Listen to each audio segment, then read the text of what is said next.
சதீஷ், சதீஷ். என்னப்பா? டேய், எல்லாம் பக்காவா ரெடி பண்ணிட்டா. என்னப்பா அது? டேய், பேரன் பேர்ல ஆரம்பிக்கிறது ரொம்ப நல்லா இருக்கணும் ஜோசியக்காரெல்லாம் சொன்னானுங்க.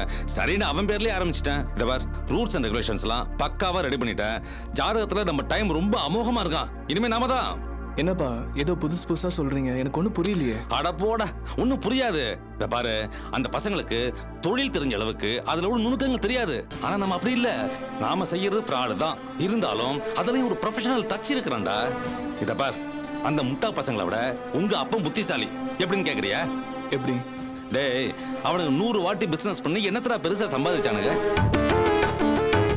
ஆனா நம்ம அப்படி கிடையாது. ஒரே வாட்டி பிசினஸ் பண்றோம், பணத்தை லாரியில் அள்ளுறோம். போலீஸ் நம்மள ஒண்ணும் பண்ண முடியாது. ஏன்னா சட்டத்தை வளைச்சி ரூல்ஸ் எல்லாம் நமக்கு சாதகமா ஃப்ரேம் பண்ணிருக்கேன்.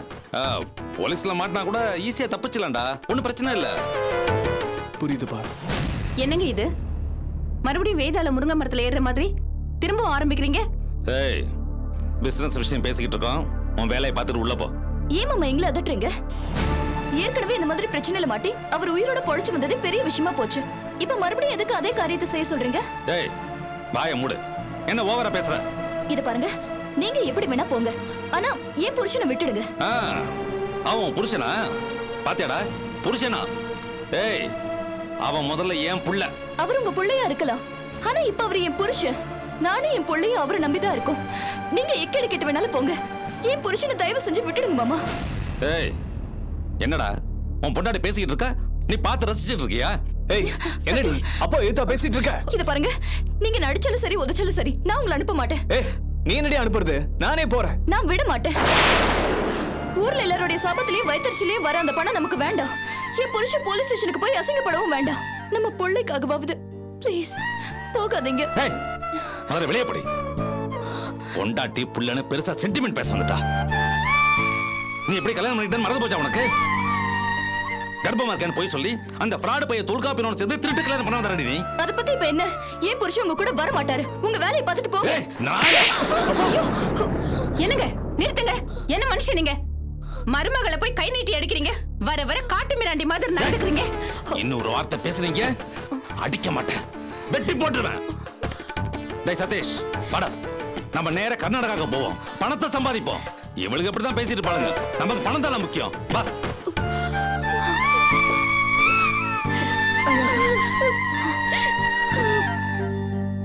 என்ன கொஞ்சம்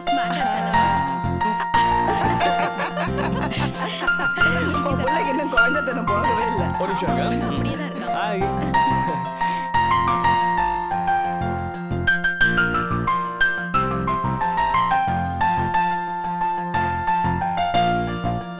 Congratulations, Mr. Adi. Thank you, Mr. Gupta. Just see everybody is comfortable. Okay. என்ன உங்க பையன் உங்கள மாதிரியே ஸ்மார்ட்டா இருக்கான்? வேற எப்படி இருப்பா? பையன் பேர் என்ன? Kailash. Nice name. Thank you so much. Congrats, Adi. Hi Adi, madam. என்ன திடீர் பார்ட்டி? ரொம்ப பிரமாதமா இருக்கு. இந்த பார்ட்டியை ஏற்பாடு பண்ணதே ரேகா தான். என்னது, ரேகாவா?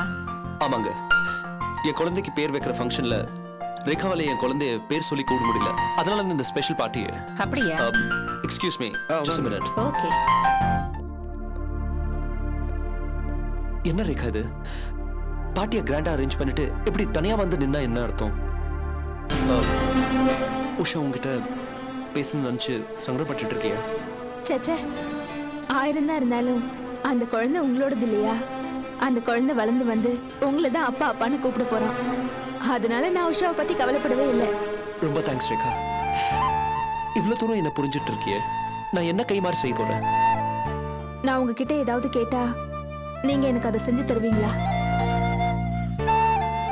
பின்னாடி நான் உங்ககிட்ட சில விஷயங்கள் கேட்கலான்னு இருக்கேன். என்ன ரேகா எப்படி பேசுற? இதுக்கு முன்னாடி நீ கேட்ட சில விஷயங்களை என்னால செய்ய முடியாம போயிருக்கலாம். ஆனா இனி நீ என்ன கேட்டாலும் செய்வ. எனக்கு தெரியும் மாப்ள, ரேகா எது கேட்டாலும் உங்களால தட்ட முடியாதுன்னு எனக்கு தெரியும். கண்டிப்பா அங்கிள், நான் எந்த காலத்திலயும் என் பிசினஸ்ல யாருக்கும் பார்ட்னர்ஷிப் கொடுத்ததே இல்லை. முதல்ல ரேகாக்கு தான் கொடுத்தேன். ஏன்னா என்னால அவ பாதிக்கப்பட்டா. என் கூட நடக்கிற இந்த கல்யாணம் நின்னு போச்சு. இருந்தும் நீங்க 2 பேரும் எனக்கு சப்போர்ட்டா இருக்கீங்க. உங்களுக்கு நான் என்ன வேணா செய்வேன் அங்கிள். ரொம்ப சந்தோஷம் மிஸ்டர் மாப்ள. சங்கரபாண்டி, ஒரு நிமிஷம் இருங்க, இந்த வந்துடுறேன்.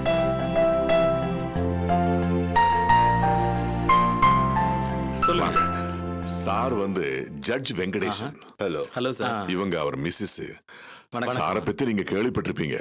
ரொம்ப நேர்மையான ஜட்ஜ்னு பேர் இவரை எடுத்தவர். பத்தி நிறைய கேள்விப்பட்டிருக்கேன். என்ன மாதிரி மினிஸ்டரா இருந்தாலும் சரி, சாதாரண ஆளா இருந்தாலும் சரி, யாரா இருந்தாலும் சட்டத்துக்கு முன்னாடி சமம் நினைக்கிறவராச்சு அவரு. நானும் ஈஸ்வரும் ரொம்ப கால நண்பர்கள்.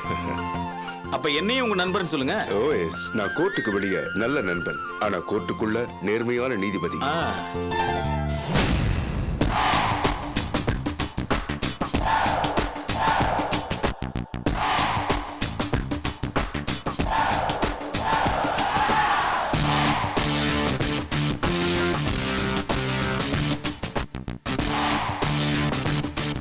ஆமாண்டி.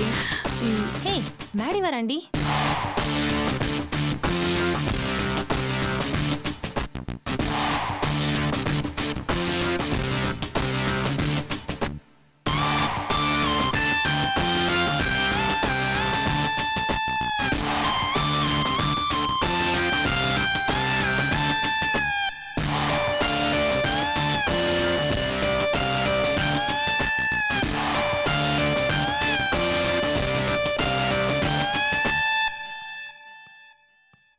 ஓகே, நீங்களா ஓகே கிளம்புங்க. அஞ்சலி.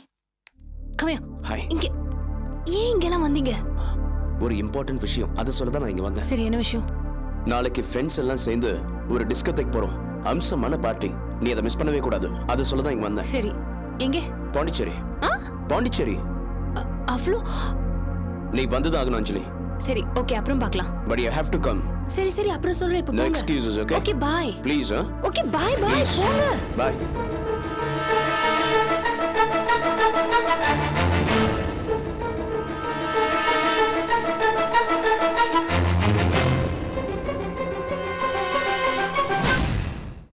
அப்பா ப்ளீஸ் பா, எப்படியாவது நான் அர்ஜுனுக்கு மனைவியே ஆகியே தீரணும். பேசுறேம்மா, கண்டிப்பா ஈஸ்வர்ட்ட பேசுறேன். இரு. ஈஸ்வர் சார். ப்ளீஸ் ஒரு நிமிஷம், எல்லாரும் கொஞ்சம் இப்படி வாங்க. ப்ளீஸ் வாங்க. உங்க எல்லார் முன்னாடியும் வெளிப்படையா ஒரு விஷயத்தை ஈஸ்வர் கிட்ட பேச போறேன். நான் ஜட்ஜா இருந்தாலும் வீட்ல ஒய்ஃப் தான் நீதிபதி. இவளோட விருப்பத்தை உங்க எல்லார் முன்னாலேயும் நான் ஈஸ்வர் கிட்ட சொல்ல போறேன். என்ன சார் இது, சஸ்பென்ஸ்ல வைக்காம சொல்லுங்க. என் பொண்ணு BE முடிச்சிருக்கா, மாப்பிள்ளை தேடிக்கிட்டு இருக்கோம். உங்க குடும்பத்தை என் ஒய்ஃப்க்கு ரொம்ப பிடிச்சு போச்சு.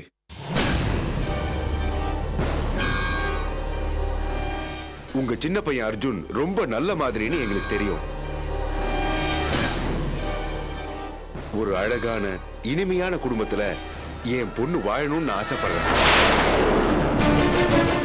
நம்ம 2 குடும்பத்தோட நல்ல நட்பு உறவா மாறினா நம்ம 2 பேருக்குமே சந்தோஷம் தானே. இந்த ஓபன் ப்ரப்போசலுக்கு நீங்க என்ன சொல்றீங்க? இதுல எங்களுக்கு ரொம்ப சந்தோஷம் தான். 100% ஓகே.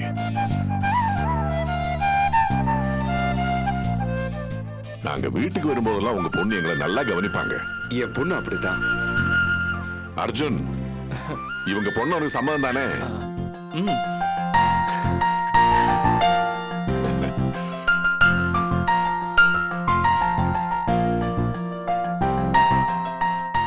வெங்கடேசன், என் பையனுக்கு உங்க பொண்ணு ரொம்ப பிடிச்சிருக்கு. மத்த விஷயங்களா வீட்டுல போய் பேசிக்கலாம். கண்டிப்பா. ரொம்ப சந்தோஷமா இருக்கு சம்பந்தி. கிஷோர் உங்க வீட்டுக்கு மருமகனா வர இந்த நேரத்துல இந்த விஷயம் நடக்கிறது எனக்கு ரொம்ப சந்தோஷம். இந்த நேரத்துல கிஷோரும் இங்க வந்திருந்தா ரொம்ப நல்லா இருந்திருக்கும். முக்கியமான பிசினஸ் விஷயமா அவன் வெளியூர் போயிருக்கா. இன்னும் 2-3 நாள்ல வந்துருவான். சீக்கிரமாவே உங்க வீட்டுக்கு வரேன் வெங்கடேசன். எல்லாமே அப்ப பேசி தீர்மானிக்கலாம். கண்டிப்பா நீங்க வரணும். All the best.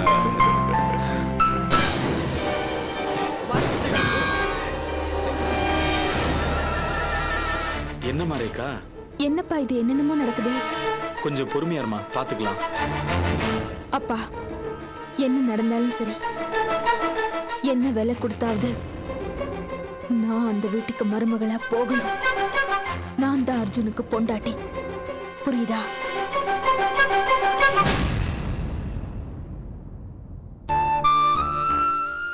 எவ்வளவு சொல்லி பார்த்தாச்சு. ஆனா அபி அக்கா உங்க மேலதான் சந்தேகப்படுறாங்க. என்னால இதை கற்பனை பண்ணி கூட பார்க்க முடியல. உங்க 2 பேருக்கு நடுவுல இந்த மாதிரி. இது என்னன்னு சொல்றது ஆனந்தி? என் மேல 100% தப்பு இல்லைன்னு சொல்ல முடியாது. ஆனா அதே சமயம் எல்லா தப்புக்கும் நான் தான் காரணம்னு சொல்ல முடியாது. ஏதோ சந்தர்ப்பம் சூழ்நிலை சேர்ந்து எனக்கு ரொம்ப பெரிய தண்டனை கொடுத்துட்ட மாதிரி தோணுது.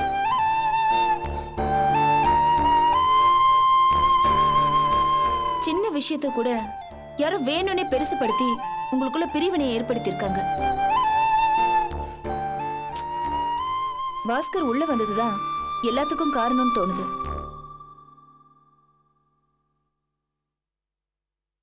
ஆனந்தி, இது வரைக்கும் நடந்தது கூட பரவாயில்ல. ஆனா இப்போ அபி பாஸ்கர் மூலமா ரொம்ப ரிஸ்கான ஒரு வேலையில இறங்குறாங்க. அதை முதல்ல தடுத்து நிறுத்தணும். ஆனந்தி, மாரியும் அவனோட ஃப்ரெண்ட்ஸும் ரொம்ப விசுவாசமானவங்க. அவங்க மேல வீண் பலி சுமத்தி போலீஸ்ல கம்ப்ளைண்ட் கொடுத்து வேலையை விட்டு துரத்திட்டு நினைச்சா ரொம்ப கஷ்டமா இருக்கு எனக்கு. ஆதி கூட நமக்கு ஏற்பட்ட பல பிரச்சனைகளை அப்ப மாரி குரூப்பை வச்சுதான் நம்ம சமாளிச்சோம். ஆனா இப்போ அவங்கள பத்தி அவதூறு சொல்லி வெளியேற்றுறதுங்கிறது நல்லா இல்ல. ஒன்னும் சொல்றதுக்கு இல்ல ஆனந்தி. அது மட்டும் இல்ல ஆனந்தி, அந்த பாஸ்கரோட அம்மா சாந்தி, இப்ப எதுக்கு அதெல்லாம் சொல்றீங்க? சொல்லித்தாங்க ஆகணும். நீங்க கேளுங்க ஆனந்தி. நடு ரோட்ல நின்னுக்கிட்டு அந்த பொம்பளை நாக்கு குசாம கேவலமா பேசுறாங்க. இவரையும் என்னையும் வச்சு திட்டிட்டு இருக்காங்க. என்ன சொன்னாங்க? அது ஒண்ணு இல்ல ஆனந்தி, பாஸ்கர மாரி குரூப் அடிச்சிட்டாங்கல்ல, அதனால அந்த அம்மா கோவம் வந்து ஏதோ எங்க 2 பேரையும் கொஞ்சம் திட்டிருக்காங்க. ஏங்க, கோவம் வந்தா நடந்த பிரச்சனை பத்தி தானே பேசணும். உங்களை பொம்பளை பொறுக்கின்னு சொன்னாங்க. என்ன அதை விட கேவலமா பேசினாங்க. இவரு அபி ஆபீஸ்ல பணத்தை கொள்ளையடிக்கிறாருன்னு எங்க ஹவுஸ் ஓனர் முன்னாடி கேவலமா திட்டினாங்க ஆனந்தி. அந்த பொம்பளையோட திமிருக்கு ஒரு அளவே இல்லையா? பாஸ்கர் பண்ண ரகலைக்கு மாறி அடிச்சதோட ஏன் விட்டாரு? அந்த அலுமேலுக்கு உரைக்கிற மாதிரி ஏதாவது பண்ணணும். விடுங்க ஆனந்தி, எதுக்கு அதெல்லாம்? அப்படி இல்லங்க, நம்ம பிரச்சனையை பத்தி பேசுறதுக்கு அந்த பாஸ்கருக்கு என்ன உரிமை இருக்கு? அவன் முதல்ல பேசினதே தப்பு, பத்தாததுக்கு இந்த பொம்பளையோட டார்ச்சர் வேற.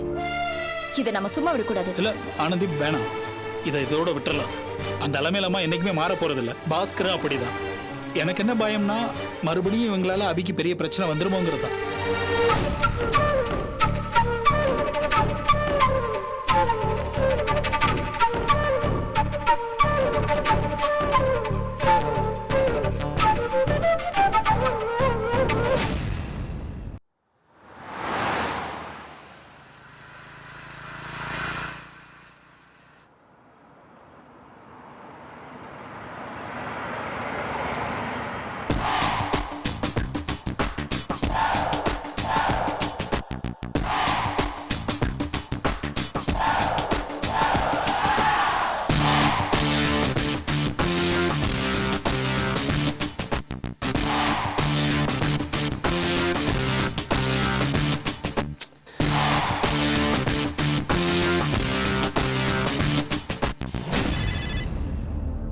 ஹலோ ஹலோ மேடிடா. சொல்லுப்பா. உனக்கு எவ்வளவு நேரம்டா ட்ரை பண்றது? லைனே கிடைக்க மாட்டேங்குது. அப்படியா? சொல்லு, என்ன விஷயம்? டேய், ஒரு பட்சி மாட்டி இருக்கு. நிஜமாவா? ஆமாண்டா, பணக்கார கிளி. யார் சொல்ற நீ? ஆதித்யான்னு பெரிய பில்டிங் கன்ஸ்ட்ரக்ஷன் கம்பெனி ஓனர். அவனோட தங்கச்சி அஞ்சலி. இப்ப தெரியுதா? ஓ, அந்த பொண்ணா? ராத்தியோட தங்கச்சின்னு நான் தான் உனக்கு சொன்னேன். நீ எனக்கு திருப்பி சொல்ற. சரி சரி, இப்ப என்ன பண்ணும்? Very simple. நீ வீடியோ கேமராவை வழக்கம் போல கேட்வே ரிசார்ட்ல செட் பண்ணிடு. இன்னைக்கு நான் எப்படியும் அவளை கவுத்துருவேன். இன்னைக்கு ரெக்கார்ட் ஆகிற வீடியோவை ஆதித்யாக்கு போட்டு காட்டினா அவன் ஆடி போயிடுவான்டா. ரேட்டு பேசணும்னு வை, ஈஸியா 1 கோடி ரூபா வரைக்கும் கறக்கலாம். 1 கோடியா? ஆளுக்கு 50-50னா கூட உனக்கும் எனக்கும் 50 லட்சம் ரூபாய் தேரும். என்ன சொல்ற மச்சான்? நீ குறி வச்சா தப்பார மச்சான். தூள் கிளப்பிடணும் மச்சான். Okay bye. ஓகே பாய்டா மச்சான்.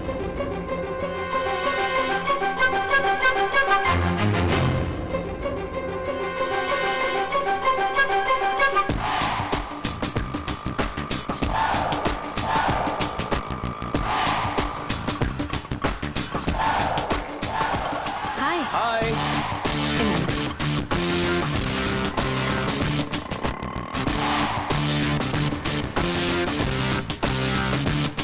ஹாய். ஹாய். என்னம்மா அது ஏன் இவ்வளவு லேட்டு? என்ன பண்றது, ஏகப்பட்ட பொய் சொல்ல வேண்டியது இருக்கே. Is it? ஆமா, என் காலேஜ் பஸ் திருவான்மையூர்ல நிக்குதுன்னு பொய் சொல்லிட்டு கார் அவாய்ட் பண்ணிட்டு ஆட்டோல வந்தேன் தெரியுமா? ஓஹோ, தட்ஸ் த த்ரில். பொய் சொல்றதும் ஒரு வகையான சந்தோஷம் தான், கரெக்டா? ஆமா ஆமா. சரி போலாமா? ஈவினிங் குள்ள திரும்பி வந்துடலாம்ல? Of course, sure. சரி ஓகே. ஆமா, எங்க நம்ம குரூப்ல யாரையும் காணோம்? இவ்வளவு நேரம் வெயிட் பண்ணி பார்த்துட்டு இப்பதான் கிளம்புனாங்க. ஓ, கேட்வே ரிசார்ட்ல எல்லாரும் அசெம்பிள் ஆயிடுவாங்க. சரி நம்ம கிளம்பலாமா? ஓகே. வா, கம் ஆன், கெட் இன்.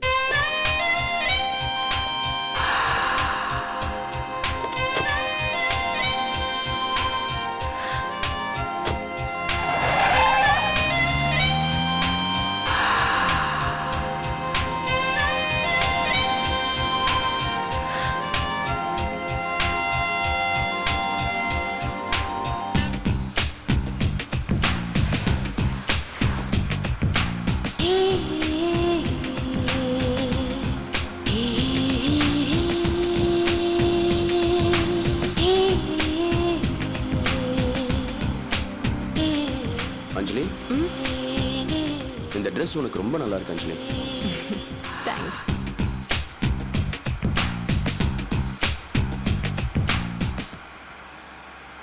நீ கிளம்பி வந்ததுல எனக்கு ரொம்ப சந்தோஷம். ஏன் வரமாட்டேன்னு நினைச்சீங்களா? வராம போறதுக்கு வாய்ப்பு இருக்குன்னு நினைச்சேன். ஏன் அப்படி? நம்ம ஊர்ல தான் பொண்ணுங்க பாவம். என்ன படிச்சிருந்தாலும் என்ன யோசிச்சாலும் எவ்வளவு புத்திசாலித்தனமா இருந்தாலும் கூட அவங்கள வீட்டில் அடக்கி வைக்கிறதான வழக்கம். இப்ப கூட உன்னால வீட்டில் பொய் சொல்லிட்டு தானே வெளியே வர முடியுது. பட் நான் அந்த மாதிரி இருக்க மாட்டேன். எனக்கு வரப்போற பொண்ணு எனக்கு ஃப்ரெண்டா, எனக்கு கம்பேனியனா இருக்கணுமே தவிர அடிமையா இருக்கிறத நான் விரும்ப மாட்டேன். அதான் என் பாலிசி. Really? Of course. பொண்ணுங்கிறவ என்ன பொறுத்த வரைக்கும் சக உயிர். ஆம்பளைங்களுக்கு எல்லா விதத்திலும் இணையான ஜீவன். அவங்கள ஈக்குவலா நடத்தணும். அதான் என் point. So nice of you, Maddie. ஆனா உங்களை மாதிரி நினைக்கிற ஆம்பளைங்க ரொம்ப கம்மி தெரியுமா? தெரியும். பொதுவா ஆம்பளைங்க ரொம்ப சுயநலவாதிங்க. தங்களோட தேவைக்கு தான் பொண்ணுங்க இருக்கிறதா நினைக்கிறாங்க. அது தப்புன்னு சொல்றீங்களா? கண்டிப்பா. ஆண் பெண் ரெண்டு பேருக்குமே தேவைகள் இருக்கு. இதுல ஒருத்தர் மட்டும் தன்னோட தேவைகள் தான் முக்கியம், அதை நிறைவேற்றுறதுக்கு தான் மத்தவங்க இருக்காங்கன்னு நினைச்சு நடந்துகிட்டா அது தப்பு தானே? ஒருத்தர் மேல ஒருத்தர் அன்பு வச்சு மரியாதை வச்சு எல்லா விஷயங்களையும் ஷேர் பண்ணிக்கிட்டா அந்த உறவு ரொம்ப அருமையா இருக்கும். அப்படி ஒரு உறவுக்காக தான் நான் கனவு காண்றேன்.